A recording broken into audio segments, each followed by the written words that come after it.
ja see ei ole mingi võitlus. See on kutse minu mitte mõistmisele.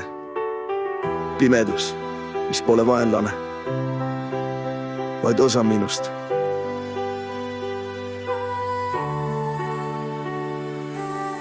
Kallis mitte mõistmine, ma näen su silmi varjus. Oled olnud kaua mu sees nagu sõna, mis ei mahu marjuks. Ma ei saa sind lahendada, ma ei saa sind puruks mõelda. Ma olen püüdnud ja ainult iseendast eemale kõndida. Sa ei räägi keelt, mida õpetas kool. Sa sistad metafooris vaikuses, kus ei toimi loogika pool. Ma olen sind surveral keetnud ja sa jäid veel sügavamaks. Ja nüüd ma istun su kõrvale nagu vend, mitte vangi valvu. Ma ei lahenda sind enam, ma ei tõmba sind valguse kätte.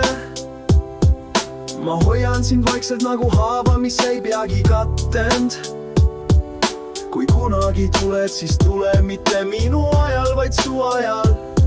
Ma ei sunni su hääd sündima, ma lihtsalt jään siia ja vaatan. Ma mõtlesin, et tarkus on valgustus, aga mõnikord see on andestus, mõnikord see on vaikus, kus pole vastust, ainult kandepunkt, mitte mõistmine. Sa oled nagu mu sisemine laps, kes ei julge veel rääkida, kuna liiga palju on lõhkikist. Sa ei ole mu vaenlane, sa oled sõnum, mille ma kirjutan hiljem. Sõnum, mida veel ei loe, aga mis kannab mu elu luulet rinde. Ma ei pane sind raamidesse, ma ei jaga sind lauseteks. Sa oled tervik, isegi kui mu meel sellest aru ei saa hetkel. Ma ei lahenda sind enam, ma ei tõmba sind valguse kätte.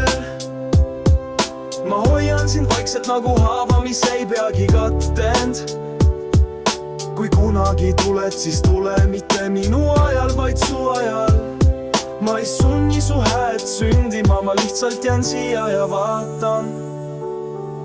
Ma ei karda sind enam. Ma ei vaata sind kui probleemi. Ma vaatan sind kui ruumi, kus sündimata taipamised hingavad. Ma ei küsi enam miks.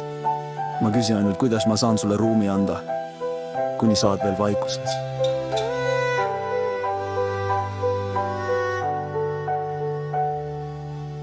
Kallis mitte mõistmine, sul on koht mu südames. Sa ei pea sama sõnadeks, et olla armastust väärt. Tead see, sa oled püha oma sõnatus vaikuses. Sa oled tõde, mida ei saa mõõta faktides. Ma panin oma mõistuse tööle nagu masin, mis